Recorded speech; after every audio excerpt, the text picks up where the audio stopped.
Patrick Jolin, je suis un constructeur de machines français.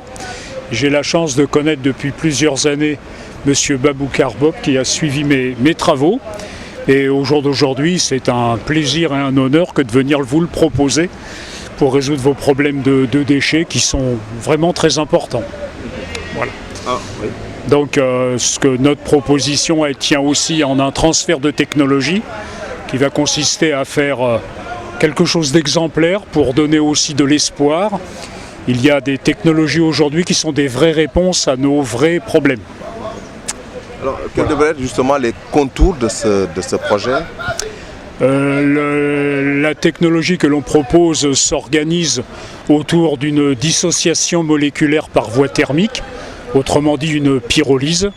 Donc avec les différents développements que l'on a fait en France, notamment avec l'université de Limoges, nous sommes au zéro déchet.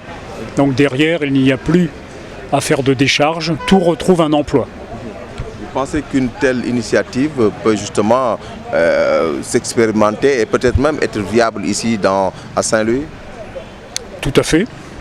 Tout à fait. C'est parfaitement adaptable puisque à l'évidence, il n'y a pas eu beaucoup de choses de traitées, donc je me permettrai de dire que tout est à faire.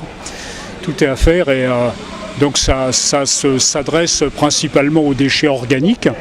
Et bien entendu, les gisements que l'on a vus font que c'est une bonne réponse.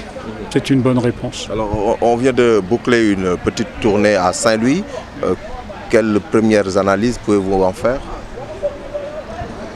Quelque part, les démonstrations que je vais être amené à faire et la restitution des travaux déjà effectués devraient vraiment convaincre les techniciens et les politiques de l'adaptation, de l'adéquation de la réponse. Nous sommes là pour convaincre, hein, bien entendu, avant tout pour convaincre.